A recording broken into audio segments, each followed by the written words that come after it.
Hi, everyone. I'm Lynn Mooney, co-owner of Women and Children First Bookstore in Chicago, and welcome to our Crowdcast event this evening. We always start our virtual events the same way that we started our in-store events, and that is to make a land acknowledgement. Please join me in acknowledging that the land on which our bookstore stands is the occupied, unceded territory of the Peoria, Potawatomi, and Miami people. We encourage you to learn more about land acknowledgements generally and about the rightful owners of the land where you are this evening after viewing this evening's event. We believe these acknowledgements and thinking about the terrible pain and violence that occurred in the taking of these lands is important for all of us to know about. If you're in Chicago, I'd like our viewers to know that the bookstore is almost completely reopened at this time. If you're not in Chicago, we still have an active website and we do shipping. So we can be your bookstore no matter where you are in the United States. womenandchildrenfirst.com is our website, and we urge you to check it out. Also, a couple housekeeping announcements for this evening. Please, I encourage you to ask the panelists any questions you have at any time by adding them to the Ask a Question feature at the bottom of your screen. We love the chat bar. It's good for many things, but don't put your questions there because they'll get lost in all the excitement of everything else that's being said. Put your questions in the Ask a Question. Also, we do encourage you to purchase a book this evening and purchase it preferably from us by using the Buy the Books button, also at the bottom of the screen. Thank you, Kenisha.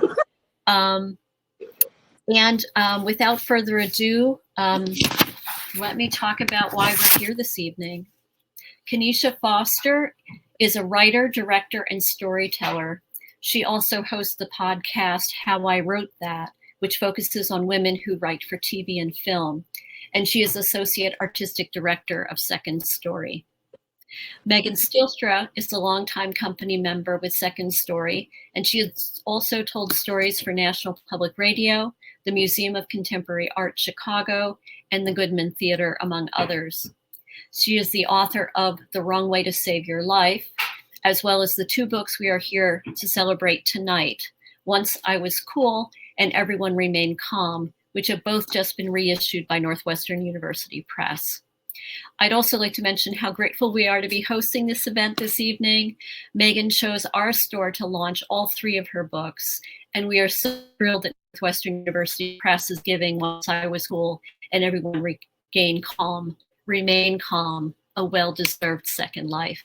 So thank you so much, both of you, for being here, and I am going to step aside and give the stage to you. So thank you so much. Thank you. Oh, Megan, I can't hear you. Can you hear us? I lost you all of a sudden. I can't hear you yet. I know Megan's going to get her sound going. I'm going to show you these covers while she does because they are a little piece of heaven. We'll just give her a second to get her sound. Lynn, do you have any advice for getting her sound back up and going? I don't know what's happening, but I know it will be good soon. I will say while Megan's getting started, at one point I was the associate director of Second Story, and I was so proud to be. I'm not now, and the team there, the executive team is amazing. Oh, I hear you, I think. Is that you, Megan? No, I can't hear you. Oh my gosh, we've been talking for an hour. Okay, so Megan's going to come back. Hello, everybody. How are you? Have you read the books yet? Because they are so amazing. So while Megan gets back on, we'll probably get in with that. But I wanted to show you the covers. So this is Once I Was Cool. Absolutely beautiful. New edition, Northwestern Press. And there you go. Everyone remain calm, just like we are right now. Hi, Megan. Am I here? Yes. We did it. Everyone remain calm. We did it. Okay. Oh, wait. Did I lose? We lost you again, I think. I don't know what's happening. Can you all out there, can you hear me? If you would write in the chat, if you can hear me and if you can hear Megan. And Megan's reconnecting. I just removed her from the... She's muted. Okay.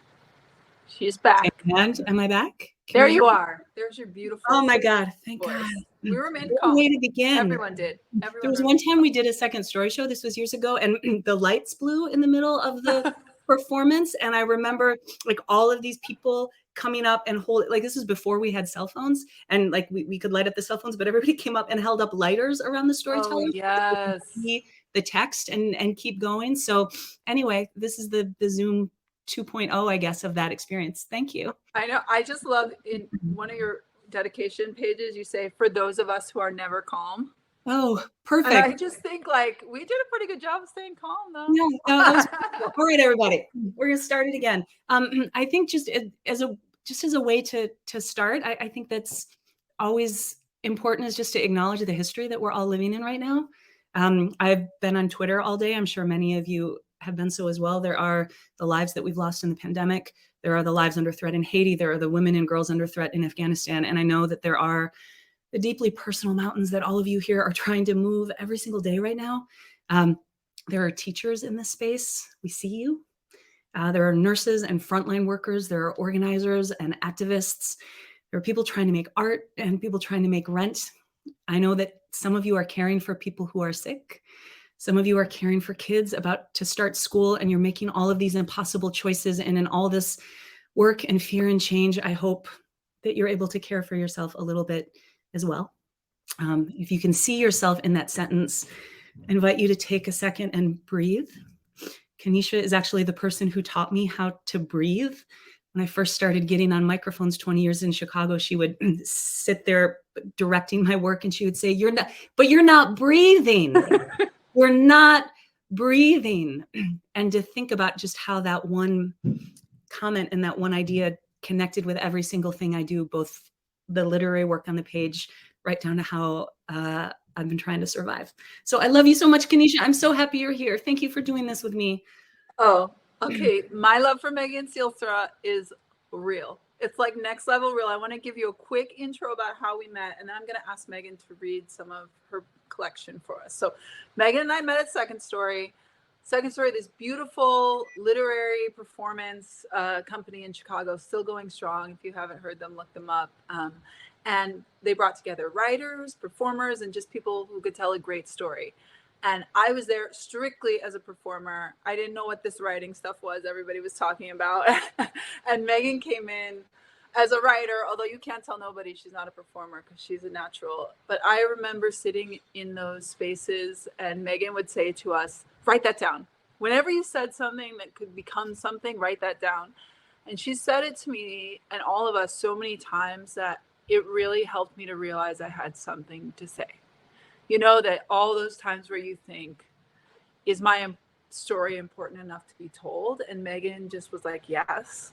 And rereading her work these past couple of weeks, getting ready for this, I told her I felt like she was next to me and she was holding my hand and she was teaching me all over again.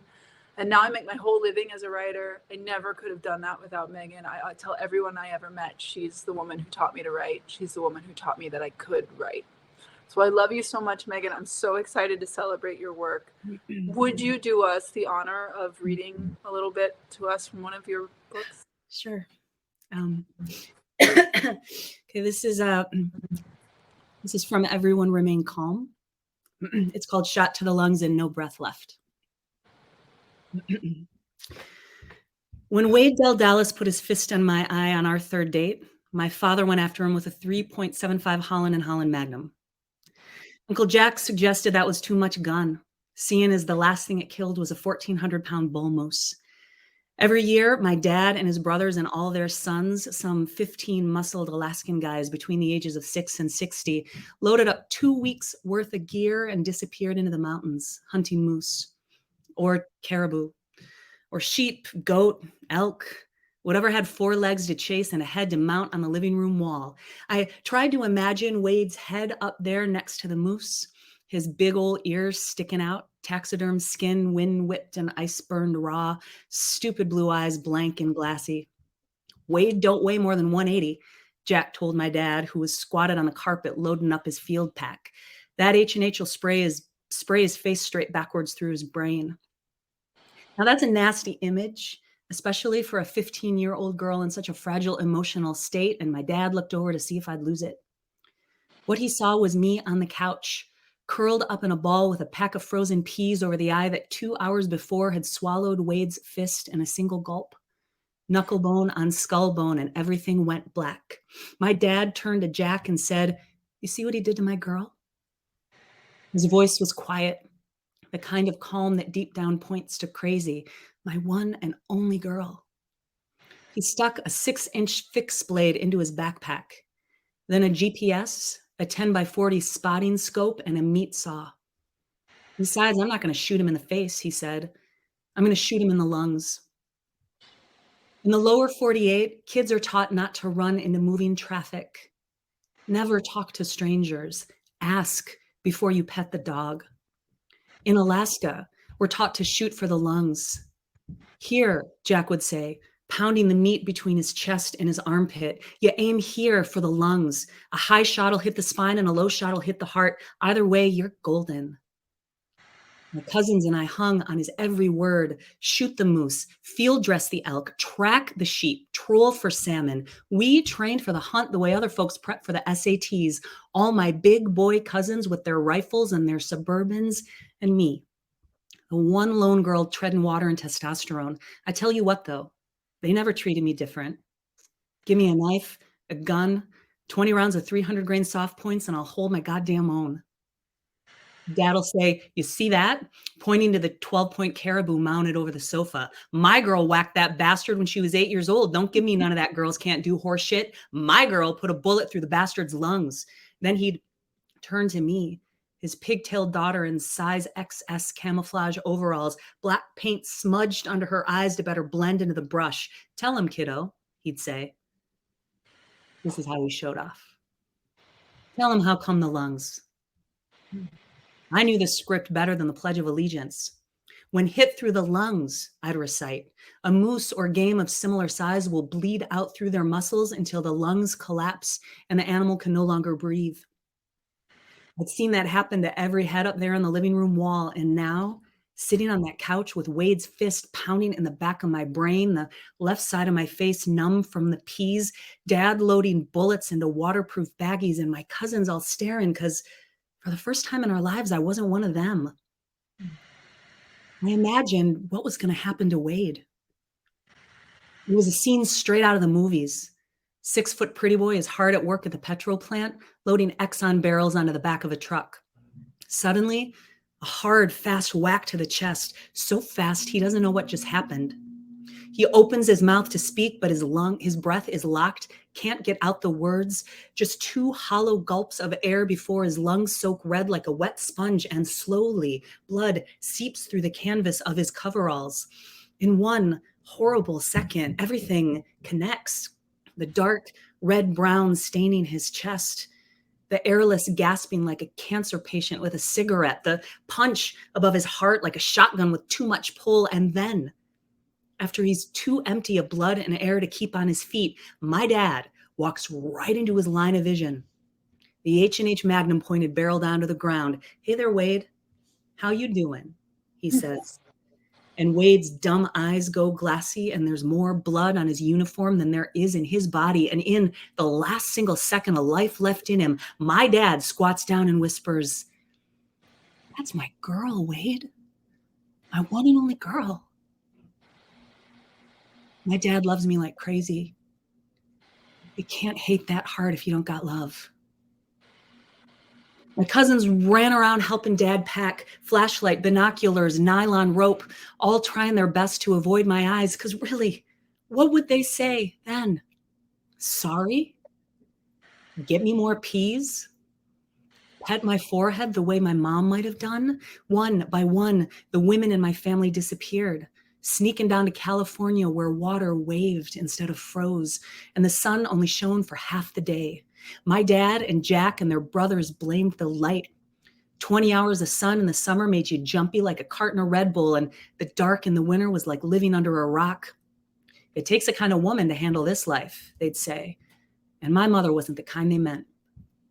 One day, I came home from elementary school and found her squatted on the sofa, talking to the caribou head. Another time, she bought me an Easy Bake Oven, and the guys all laughed. Uncles and cousins and even my dad. What do you want her to do with that? He said. She's a killer, my girl. Not long after that, she was gone. All that was years ago, and my dad still won't talk about it. Just loads up his gear and heads to the mountains, trailing, tracking, searching for something, always something. That day he went after Wade. Once they'd all took off and I sat alone in the living room, I tilted my head back and talked to the heads, the moose and the caribou and the big old curly horned sheep. I said how I miss her, how I still have that toy oven hidden in my closet under a box of tackle. Sometimes I hate being one of the guys.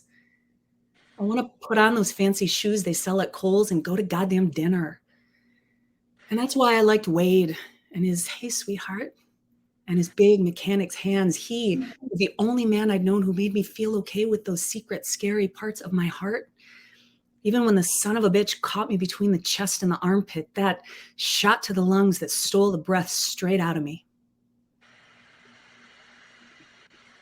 Oh, girl. Oh, okay. This is a story that starts off, everyone remained calm. Mm-hmm. And as soon as I read it, I knew it was fiction. And I also knew there was so much of you in it. Your father holding a gun when you were young, Alaska, and your voice and your rhythm and your energy. But I thought you gave us as an audience an intro to that we were about to take a journey with you across space and time into fiction and nonfiction. And so I wonder if you could talk about what it is to write some of your fiction essays and still be present in it. Mm-hmm. Yeah, I think I'm really interested to hear what folks who know my work now more like think about like where I started, right? Because fiction is my first love. That's where all of this stuff got started, was like reading Marquez in the library, and I was really Kafka for a long time, and then my teacher in grad school, Randy Albers, who I love so very much, started giving me all this Dorothy Allison, and she like wrote all this stuff that you knew that shit was true, you knew she lived it, you knew she walked in these places, and yet she still called everything fiction, and she gave herself space for imagination to live as strongly as experience. And I was really into that. I was really into messing around with that. And at that particular time in my life, this was years before we started Second Story. And, but I didn't care about genre distinctions. It just didn't matter to me. Like some of the most profound truths I'd ever experienced as a reader were reading fiction, right? Like there's this scene in Love in the Time of the Cholera where Fiorentino's in the market and he sees Fermina Dazo, who's just totally the love of his life. And she's there with her new husband. And Fiorentino starts imagining all the ways that dude's going to die, right? Like got dumped by this guy. And I remember I was in a bar, and then he and the new girl walk in, and I remember sitting there like, oh, how is she going to kick it? Which now I'm like, why was I thinking that about the girl? Like, why do we always go after the girls and not the dude? Like the dude is like, that's where the focus should have been, right? But anyway, hello, 15 years ago, me. Like that's yeah. But anyway, but just that moment in Marquez felt so true, and I can sit here for hours and list those moments that I felt in fiction. So anyway, at that time, I wanted to mess with that. Like so much of Everyone Remain Calm are things that I walked, moments that I actually walked, but how far could I push it, right? Like, yeah, my dad's a hunter. And yeah, he would probably have some things to say to the men who have hurt me, but he's not gonna actually shoot them, right? Mm-hmm. Or, other stories in the book, like the one I keep coming back to, there's a piece about going to AWP for the first time, which is just an academic conference of all things. But I went with my friend Lot, and we got really drunk because this was in New Orleans, and like that's kind of what you do at AWP. And I was walking, and I was trying to find where I was supposed to meet Lot, and I like somehow crisscrossed with a marching band, because there's just marching bands like in New Orleans, like they're just out there, they're just there. And it must have been, its trajectory was my trajectory, but I'd had enough to drink where I thought that they were following me. And then the moment turned into, well, what if they really did? And I think that's the thing that I love about fiction, is that what if, like, you can make the things happen. You could make the things happen, and you can see what that might look like, and what that different direction would have created. There are so many moments. I love that marching band piece. All of a sudden it was in your home and in your space, and you walked us right into, I kept saying when I was reading your books over the past few weeks, I feel like I'm levitating. Like I feel like I'm actually floating above the ground as I read this book. And there are so many times where the Hulk comes out from underneath your bed. You and Indiana Jones have a love story. I mean, there are just so many. And then there's this beautiful... Both those things are true. Oh, of course. They are true. Okay, I interrupted you though, but you keep going. No, I want to hear about the truth of that. Well, I feel like that feel like my kid said to me the other day, he was like, what do you think is the truest thing that you've ever written? Which, I mean, God, what a question. Like, to the writers who are here tonight, like ask yourselves that question. I was like, well, I think probably the truest thing I wrote is that I had a long-term relationship with the Incredible Hulk, who lived under my bed.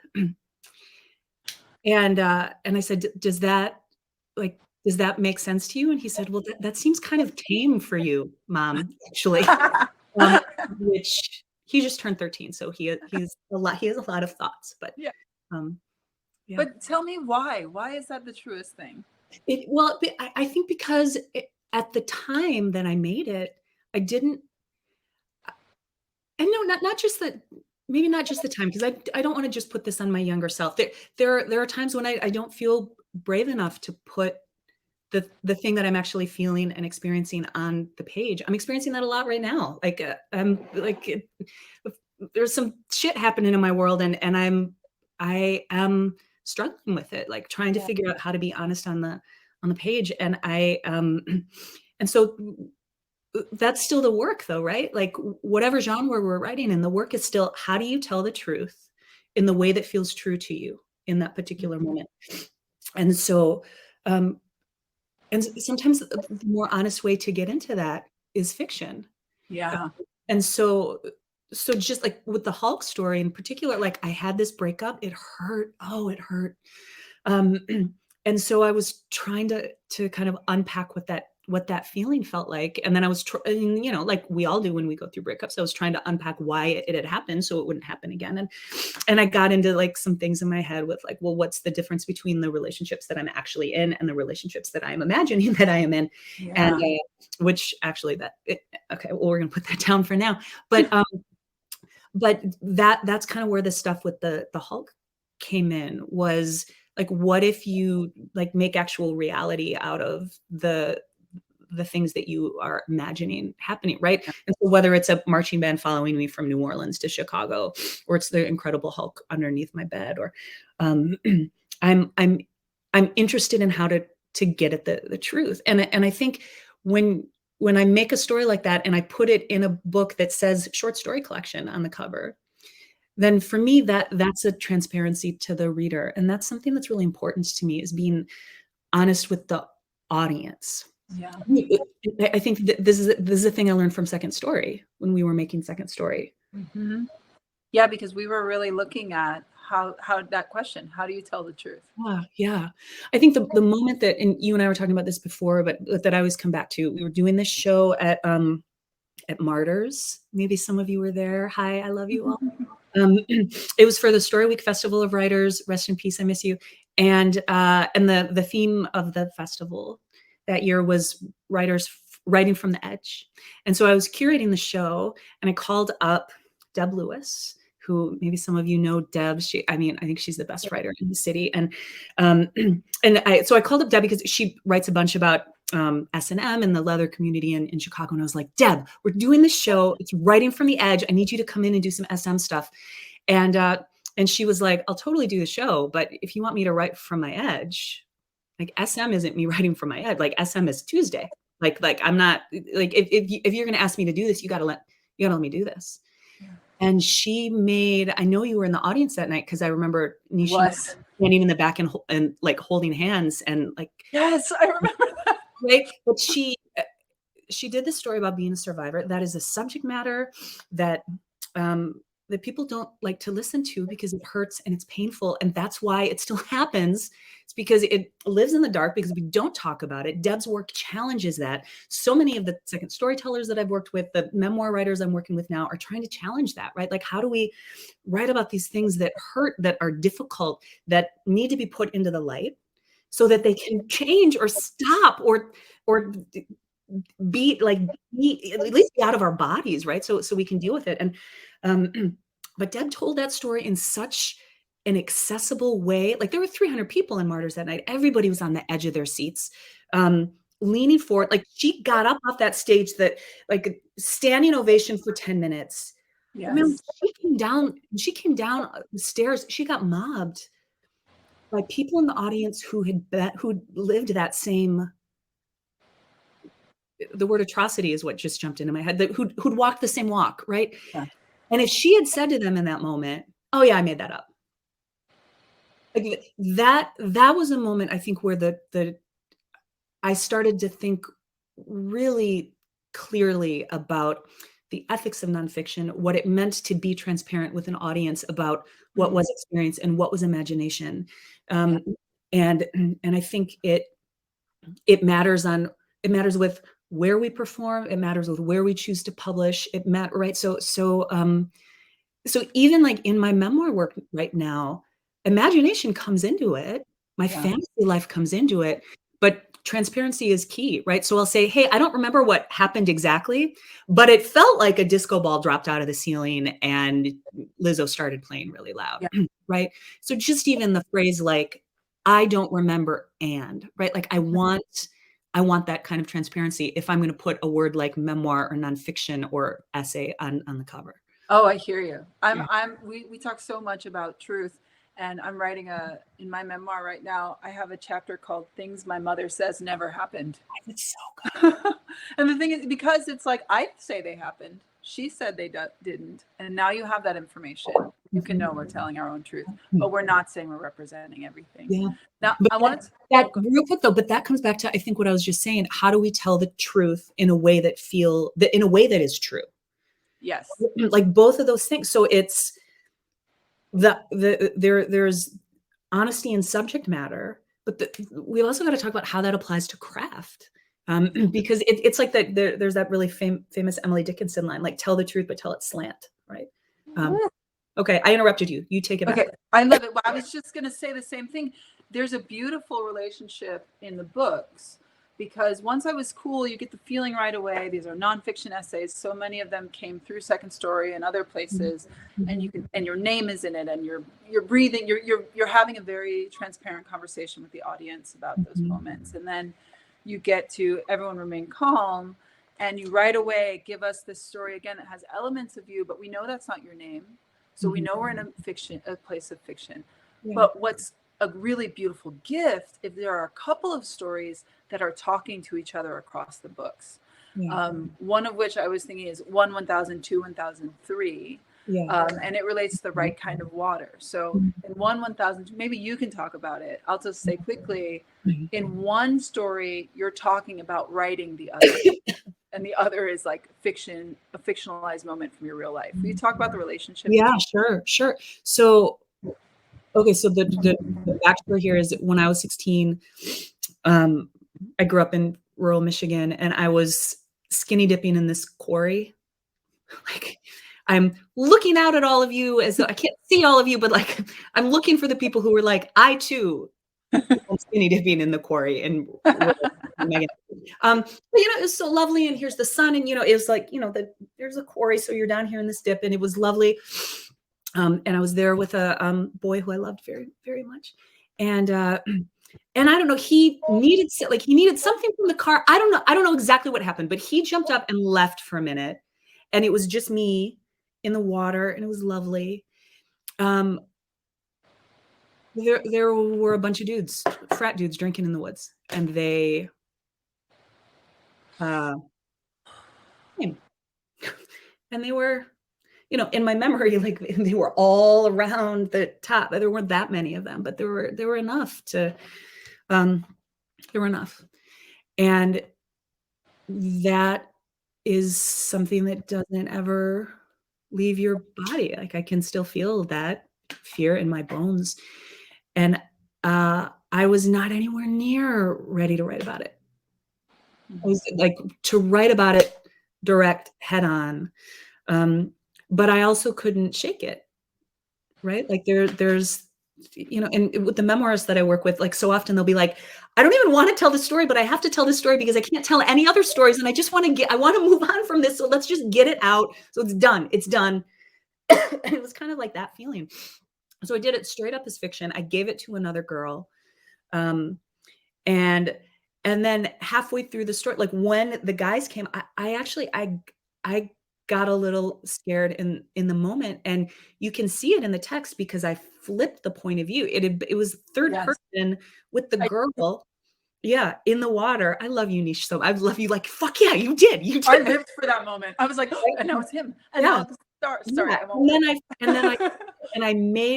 I went into one of the guys who was a good one, right, and who was trying to make it stop. And I think, like, I mean, we can try to unpack like the psychology behind that in all sorts of different ways. And I think certainly right now, as a mother raising a son, I collect stories of men being good. Guys, please be that. Please be that. Like I'm trying to raise this man. I need you. I need your stories. And even if you're amazing, the dudes who aren't. So will you please tell them to like ice it, like, or like get some therapy, like whatever they need to do. We need you with this because you're in rooms that we can't be in. So anyway, but like you can see me like trying to make, I look back on 15 years ago me, and I'm like, oh, look at her. She was so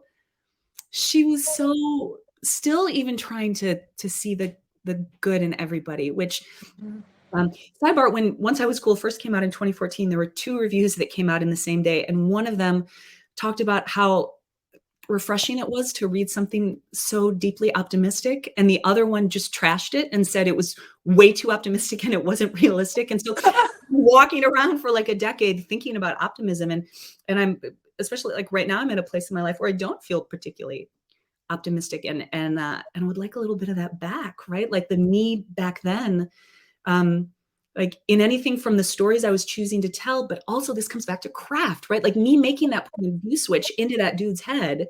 And I don't think I could have articulated this 15 years ago, right? But me now, I see it. Like I see me trying to find the good. So anyway, so that was the fictional story. Flash forward a couple of years, and I was making Once I Was Cool, which is an essay collection.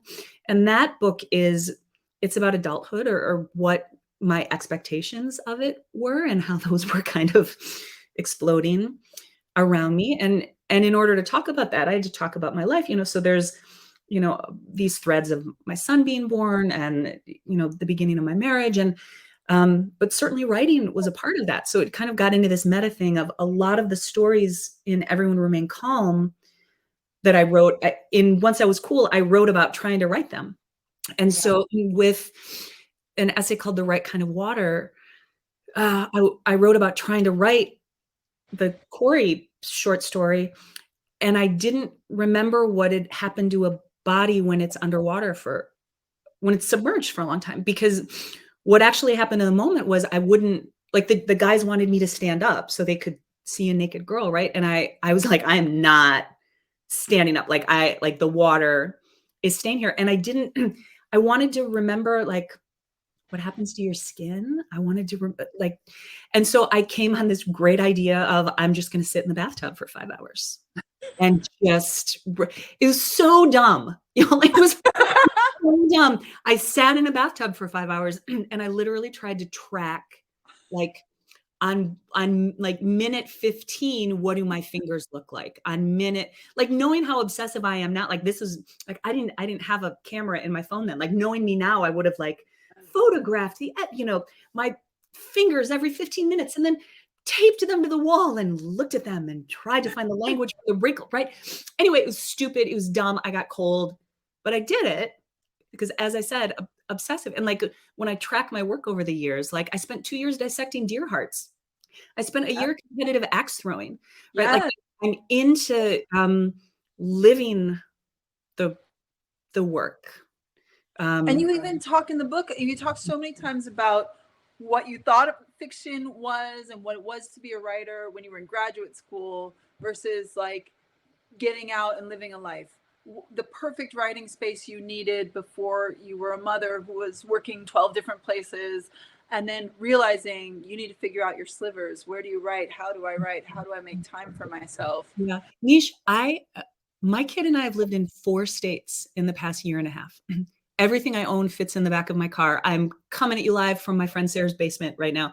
And so just the questions that I was asking like 15 years ago about like, will I ever get a room of one's own? And I remember being mad at Virginia Woolf, who I love. She's one of my favorite writers, but man, I was like mad at that idea that we needed a space because I'd never had one. And I mean, everything now is in this laptop. Like it's in here. I am excited to get out of it a little bit, but now I'm in Delta. So like I'm coming back into it, but I'm really interested in this idea of space. And certainly when I was making these books so long ago, I never thought that how I would be writing now is how I would be writing. But the truth of the matter is, if this work matters to you all, if this is what you want, if this is who you are, then you do it wherever the hell. You do it in the back of the dojo when your kid is in karate class. You do it on the back of cocktail napkins when you're tending bar. You do it in the 5 minutes between teaching one class and facilitating another meeting. You make it happen. Yeah. Especially, hello, my mom writers. Hi, Nish. I see you. I mean, I do think sometimes when we get the writing advice, if you're not writing this many hours, this many day, in this place, in this way, you're not a serious writer, is a wholly masculine point of view about how to write, because it is a world built for you. Mm-hmm. Is when you can write like that. But so many people have stories to tell in a world that's not built for them. Mm-hmm. So you have to carve out that time. And this reminds me too, somebody asked in the questions, and to me it relates to coming back to this work 10 to 15 years later. And they said, how has your relationship to love and loss changed during the pandemic? And I would expand that, like, how has your relationship to these books changed now that you're coming back to them for the reissue? Yeah. I can tie those two questions together, I think, in one. So, so okay, backstory. Both of these books, Everyone Remain Calm, it came out on a digital imprint. So it never lived in print. So this will be the first time that I get to hold that book in my hands, which is really exciting. And then with Once I Was Cool, the press went under, which is a thing that happens. And, and I was in my feelings about that for a while. And then I was like, I have new shit to make. So I'm going to keep moving. But Northwestern University Press that put both of these books out. And I think the university presses in general, like, I just want to lift up the work that they're doing to archive and honor work that isn't able to live in the world for whatever reason, and how that work tells the stories of our particular local communities, but also like feeds and pushes our national, international cultural conversation. I'm really happy to be part of their list and to be part of what they're making there. But when we were in these conversations, like I signed the contract for them right around the beginning of the pandemic, which was also right around the time that my husband left me, which was right around the time that the lease was up at our apartment. It was right around the time my kids' school went all remote. All of my jobs all of a sudden went remote. And it was like, well, holy shit. Holy shit. What are we going to do? And so my kid and I hit the road. And because what do you do? What do you do? You keep moving, right? That's my plug for Maggie Smith's most recent collection, which I love very much. I have a story about that later, but anyway, so certainly my relationships to love and loss have been very complicated this past year and a half. I would argue that everybody's has been. I'm sure that there are people sitting on this call right now whose hearts have been all kinds of busy these past few years, and I think certainly lockdown changes things. Like for those of you who have had to lock down with people who maybe aren't your people or are no longer your people, or those of you who were locked down alone and what that felt like, or for me, locked down with a 12-year-old boy, which was amazing, and also what there's been a lot of time to think through some of these questions, and simultaneously to be re-editing both of these 2 books for publication again, and when Kenisha and I were talking about how we wanted this conversation to roll tonight, I was just like, I'm done with bullshit. Like I'm done with very fancy literary conversations that don't really say what we're talking about. So like, to be quite frank, man, it hurt editing these. I wrote these books at a time that I was really in love, and I was really open to that feeling and very trusting. And I really wanted in the text to go back into the text and move the narrative distance to me now, and to be like, Megan, don't do it. Protect your heart. Like, somebody has to protect your heart too. Like, take care of yourself. And this is why it really matters to be making work with other human beings, and to be engaging in conversation about what we want the work to mean. And so, like, I think about the endless conversations we had about one another's work in Second Story, but right now in this context, I'm talking about my editor at Northwestern, Ann Gendler, who's so smart. You want to work with editors who are smarter than you. And I was so lucky with Ann, and she kept saying to me, these books are about that girl that you were, and you have to stay honest to her. You have to be honest to that girl, right? And so what I'm going through now and my worldview now, that's for my writing now. But in honoring these 2 books, I need to hang on to who I was then. And so that was certainly some stuff to work through, just even on the sentence level, right? Of things that younger, more hopeful or optimistic, or whatever, me did and said, and like me now, who's a little more in lockdown, like wanted to change. But the really kind of magical thing that ended up happening was I want her back. I want that girl back. I want to feel that way again. It was just sort of this really kind of wild intellectual experience of our younger selves coming back to tell our present day selves what we need. There's such grace in the way that you let yourself be re-edit, and you let yourself love who you loved and honor who you honored. And I think I said to you before, when I was little, I used to write in a diary. The next day I'd want to tear it out so no one would know what I felt in that one moment. But if you tear out the pages, you can't remember who you were. Yeah. And when you know who you were, then there's all this possibility of who you can be. I mean, to read that, and also to have had my life altered by you then, to have my life altered daily by you now, it's so beautiful that these stories can hold our evolution too, that we can, and that somebody needs the optimistic you today, and somebody will need the book that you write tomorrow. It's just so beautiful. I want everyone who's watching to know what happens to me physically when I read your books. I just want to say I love that you just said that, because I think from you and Amanda Delheimer, who we started Second Story with, and Kimberly Sue, who's just a wonderful theater artist too in LA, and I think that's where I first started really learning about the connections of writing in the body, which I know that I like some of the writers that I work with right now are on this call and they're like, that is all Megan ever talks about. But I want and I hope that I'm pointing at Khanisha on your screen. I'm pointing at your screen, so I hope that that's, and it's not like me looking at the wall. But this is where I learned it, right? Like I learned this from theater artists, and I learned this standing on stage and on a microphone, and like how our bodies are so deeply tangled with language. Okay, I just hijacked what you were going to say. No, that it's about okay. me, so you can say that. Your ability, like form, and the way that you lay words on a page, the way that you lay out a sentence, I die. And something that happened to me, I don't know, maybe 50 times reading these stories was, I'm getting to the end of the essay and my brain can see that there are 3 paragraphs left. And I'm like, how in the world, how can we?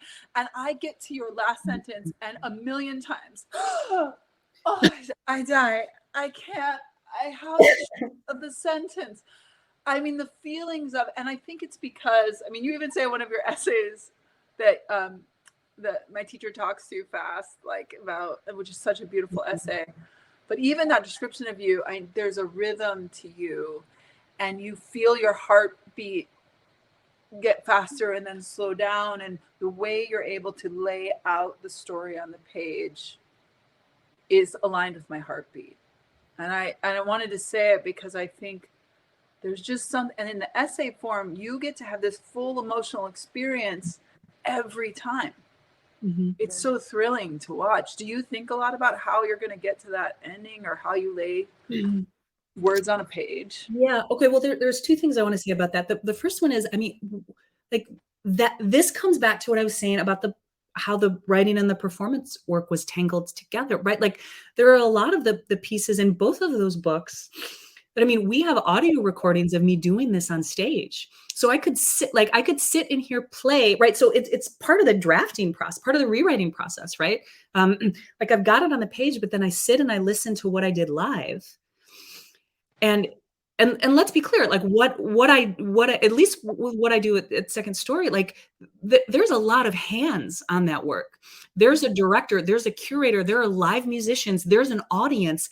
Everybody it's this collaborative experience in making the work, right? And so I would listen to myself, and I would track like how pacing rolled. I would track my operatives and my beats, that are my fancy performance terms that you all taught me, like in the same way that like I talk about character development and movement and structure in memoir classes, right?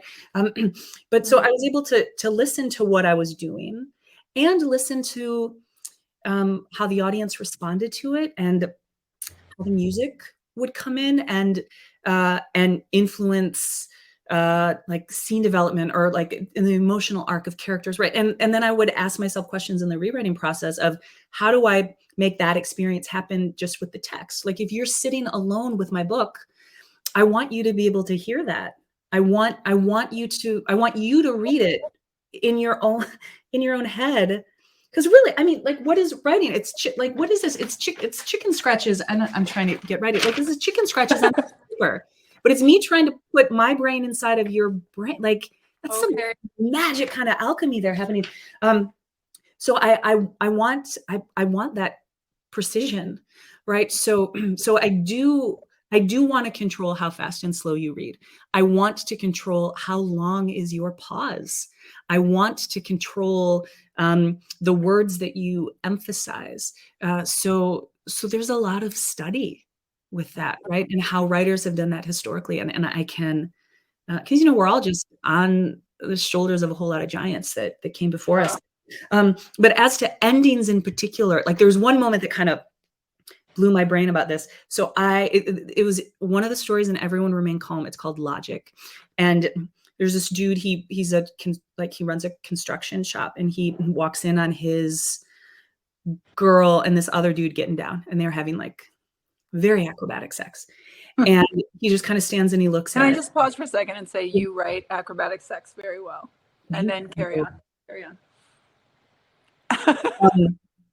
And so he's like standing there watching them for a minute, and then he gets like, he puts a board over the bedroom door and gets his drills and he seals them into the room so they can't leave. And I walked around for months, like, how am I going to get these two out of the room? Is the guy going to come back and let them out? Is he going to move to Australia? Are their corpses going to rot? Like, are they going to climb out the window? Are there windows? Like, what kind of room are they in? Right. And like just spinning all this stuff around in my head.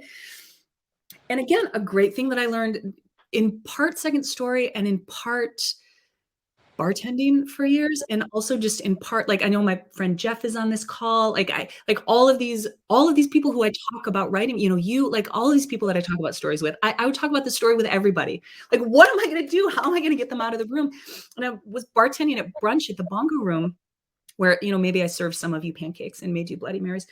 And I was talking to just some random dude who's there eating eggs. And I was like, dude, how am I going to get them out of the room? And he's like, why can't you just end with them in the room? And I was like, phew. Like, you don't have to make a shiny book. An ending isn't this shiny, perfect thing. An ending is the ending to what you want to say. Right. So then that made me have to go back and be like, really, what do I want people to walk away thinking about with this? And that's where it ends, right? So I think in second story, we talk a lot about like the difference between what happens in the story and what the story is about, right? Yeah. So what happens, like, say I have this essay about competitive axe throwing and the historical relevance of women's anger. And when I first pitched that essay, I was just like, I'm so pissed off. I just want to talk about anger. And the editor was like, that's nice, Megan, but how? Oh. Right. So like back to this whole thing of you got to tell the truth, and then you got to tell it in a way that's truthful. Yeah. So a year of throwing axes ended up being the frame of that piece. Right. Yeah. But what that piece is about is anger, and how does it live in our body, and how do we let it out? I couldn't have articulated that when I started writing it, but I have now talked about that story in 9,000 interviews. So I know exactly what to say about it. But with that logic with the two in the bedroom, like, they don't ever have to come out. Like, they are frozen in that bedroom to think about what they've done. And you freeze us on, without ruining it, her and what will always be her want and need and drive. Okay, now hold up, wait a minute. Let me put some bass in it. Samantha Irby, special to you and me, asked a question in the chat. And she said, which is less horrible and grueling and soul deadening? Teaching writing or writing? Wait, which is less horrible? Less. Teaching is less horrible. Teaching for me, and Sam, wherever you are, I can't see your face, but Sam and I are going to teach a class this year together. So like, listen up, honey. For me, it's less because it's not about me.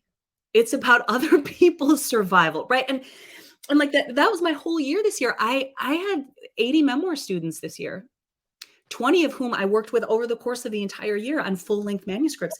And their stories showed up in my inbox every week, and that was just survival.